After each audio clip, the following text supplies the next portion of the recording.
Tablets have become a part of our daily lives. Day in and day out, I find myself gravitating more towards my tablet. Is there anything else out there for somebody on a budget, right? What if you don't have a lot of money to spend on the latest iPad Pro? Well, I have an option here, the DragonTouch Notepad 102. Let's check it out.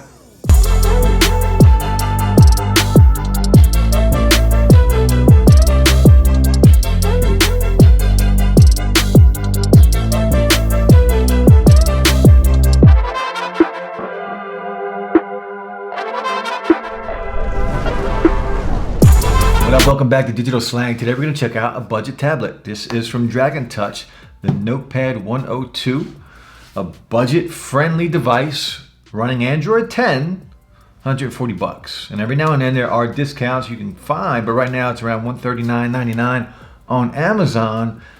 Let's check it out, see if it's even worth that. Now, for somebody that wants to be very productive, right, if you need something for work and you need it to be snappy, this is not the tablet for you. Who is this for? This is going to be for somebody that likes to browse social media, play games, watch some YouTube, watch some Netflix, things like that. Something like this will do the job, and it will do it pretty good, especially for the price. If you want to get a tablet for your kid, right, and you don't want to go out and buy a $600 iPad Air or something, 149 bucks, you can get yourself a pretty good Samsung tablet. Let's check it out real quick. You saw the packaging and the unboxing. I do dig the box. I do like the box. Now, shout out to DragonTouch. They did send this to me to review. Not a paid review, of course. You will see this before they do. So the Notepad 102 here. And on the back, it does give us a little bit of the specs on here. The Notepad 102, the operating system, it is running Android 10. Storage, 3 gigs of RAM and 32 gigs of storage on here. Now there is also expandable storage up to 128 gigs. So always a good thing. It is an octa-core processor, 1.6 gigahertz. This is the space gray color. The resolution 1280 by 800 IPS, so an IPS display. So whatever angle you look at it from, it will look pretty good. And it is running 720p maxed out. So not 1080. I would like the next DragonTouch to be 1080. I think most tablets these days should be running 1080 at least at the minimum. But for 140 bucks, 720p, it'll be okay for now. The camera, there is a front camera and a rear camera on here, 5 megapixels and 8 megapixels, 6,000 milliamp battery on here. So very good battery life on here. And of course it does run on Wi-Fi, no cellular on here. And also in the package, we did get a charging brick and a USB cable. And I don't have that here because I have it plugged into the wall right now because I was charging it up. And of course, the user's manual and then the SIM eject tool. Now this is not for cellular service. This is going to be for the expandable storage. We're gonna take a look, see if it's even worth 140 bucks, and I'll show you what this thing can do. It's not bad for the price, so we'll take a look at it. Now you can see on the back here, the DragonTouch, again, the space gray color. And I do like the build quality on here. It's not bad for 150 bucks. This thing is not plastic. This is a metal, like a type of aluminum on here. And the FCC branding here, the DragonTouch branding here, the camera bump, you can see there is a bump on there. And 8 megapixel camera on the back. You can see the flash. And there is kind of that chrome accent around your camera bump. And I dig that, it's kind of cool. And if we look here on the side, here you can see this is where your expandable storage will be. And on top, you're gonna have your sleep button. This is your volume up and down and your USB Type-C to charge. And then your speakers on the bottom, you get 2 speakers. And here, this is your smart connector for a keypad, for a smart keypad. Now I don't have the keypad here, I did not buy the keypad. And DragonTouch, shout out to DragonTouch, they did send this to me to check out and review. But again, not a paid review. So on the front now, you can see the bezels, right? 720p display, 10.1 inch IPS display. So no matter what angle you're looking at it from, it's going to give you kind of the same look. Overall, not a bad display for 140 bucks. I would prefer this, of course, to be 1080p at the minimum, but overall not bad. And you can see the front-facing camera. There is a front-facing camera on here. It's only 5 megapixels. And we'll take a couple pics and I'll show you how good or how bad the camera is. But the display is not bad. Now brightness could be a little better. This is maxed out with the brightness as you can see here, but it's not bad. And again, this is running Android 10, so you're going to have full access. If you're an Android user, full access to all of your apps, whatever you want to do. You can see here, we do have access to the Play Store, and I do, updates on here. Again, 140 bucks, it's a budget processor, and I couldn't really find the name of the chip in here, but it is a budget chip, right? It's not a Snapdragon or anything like that, probably a MediaTek chip or something along those lines. And doing updates and everything did take a long time, but once it updates and if you're downloading apps, it might take a little bit of time, but once all of those are done and you're actually going in and using it, it's not bad, especially for the price. So again, the Play Store here, full access to the Play Store. And again, of course, it's a 60 hertz refresh rate. You're never going to get anything more than that on something this cheap, but full access to all kinds of apps that you would use on a day in and day out basis. You can video chat on here with Duo, social media and things like that, of course, will work fine. And it's not bad at all. You can see it does hesitate a little bit here and there. There's kind of a stutter every now and then in the screen, but it will do anything you really need it to do. You just, you're getting what you pay for. You're not spending a lot of money on a tablet, but overall, there's value here depending on what you use a tablet for, right? If you're just using it for social media and you're not expecting great pics because the pictures on here are not that good, but if you're just using it for social media and watching content, this might be an okay thing. And again, watching content like on YouTube on here, we'll show you. Let's go check out Antoine's newest video. Hey, you're half of the rent, water, and electric bill? You can hear the speakers, they're not bad. When I was a little kid, man, many. And it does rotate. It should rotate, yeah. So you do get that full screen option. Sorry, had a moment. And so the volume was all the way up, so maxed out. I was like 5, 6, 7, all the way up. Sounds pretty good. The 8. But when I was younger, man, I always wanted to start with the small speaker in the world of broad shoulders, you know what I'm saying? So he decided to step up and it packs out hard punch. The problem I got with this thing. So you can see, not bad at all for watching content. It's actually a pretty good experience. Now just be aware these speakers are bottom facing speakers. So all of your volume is going to come and it's going to spit it out from the bottom. Just be aware of that.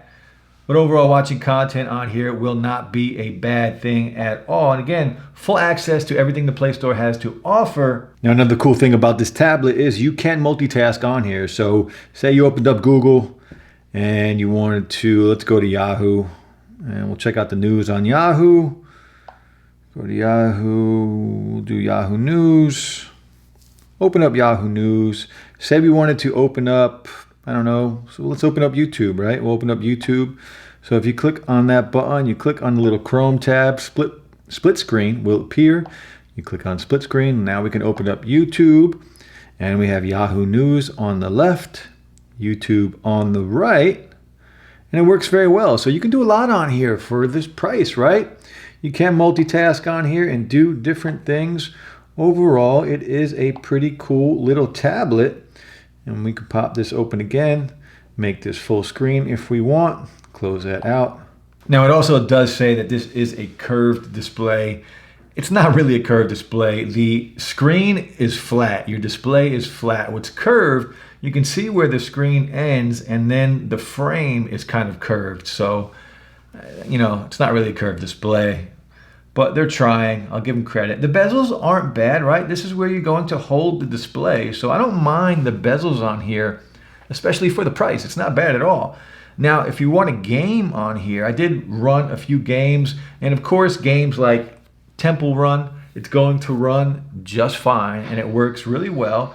And I'll show you that right now. We'll play a little Temple Run. Again, it's going to take a little slower to load, but once you are actually playing the game, it does it pretty well. So I'll show you right now.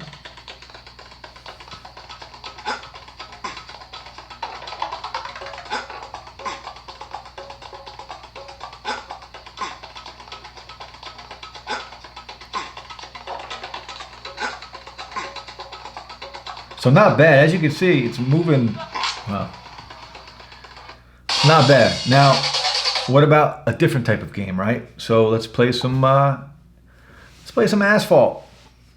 Let's drive a little bit. Now, again, this is a game that, like I said earlier, when I first installed this game and I first started loading it, it took a very long time. But once I got into the game and actually started playing, it did a really good job. And as you can see here, it is taking a little bit of time to load this game up. And this is more of an intensive game that you're going to play on here. This isn't going to play some of the heavier end games on here, like forget about playing Fortnite or anything like that. This is about as intensive of a game as I think you would want to try on here. But again, once you load it and start playing, it works fine. Now there are some ads, as you can see. See if we can get in and get to a race really quick so you guys can see the performance of it.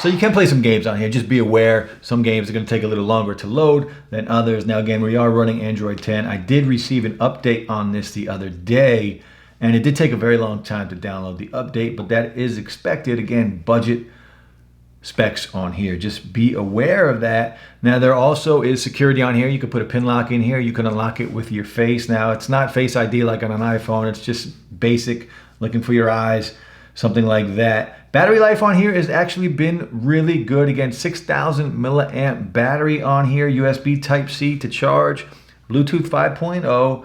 Again, just a couple gigs, 3 gigs of RAM, 32 gigs of storage, but it is expandable storage. Again, you do have a battery manager and things like that. You can change. Now, there is no swipe gestures on here. It's going to be your, stock Android navigation controls.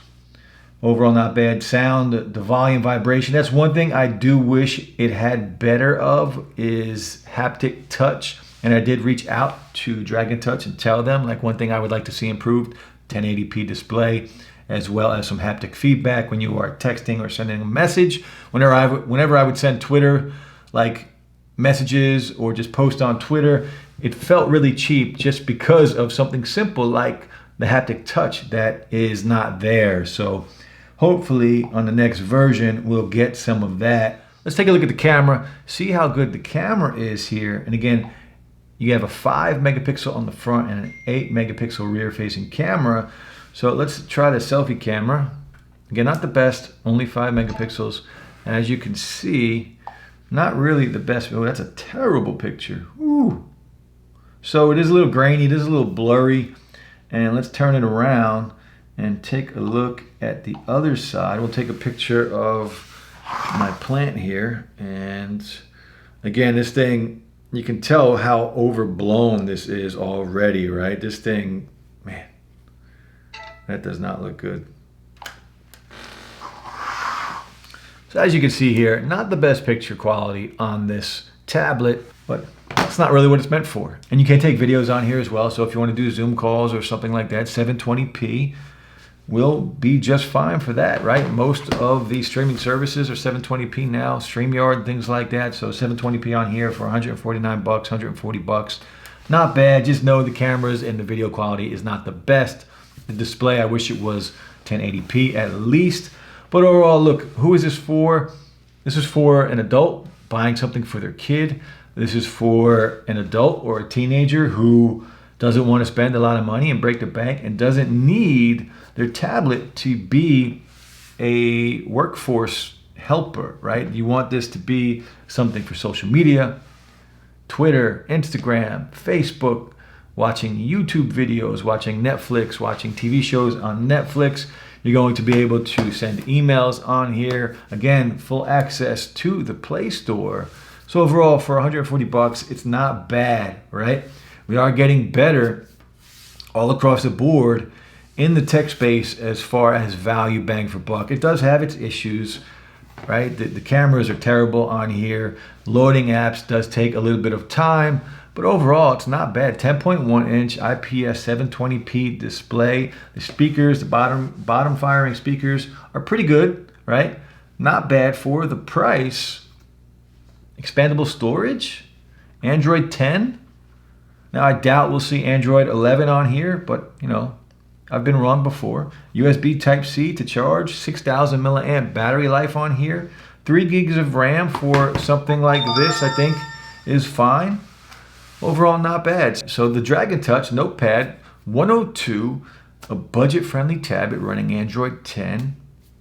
It's not a bad tablet at this price point, right? Anything more than this price, I think it would be a little too much, but I think it's priced right around here. Again, there are discounts available quite often. Check it out, guys. DragonTouch. Budget tablet. Not bad. I'll be back soon. Happy holidays. Peace.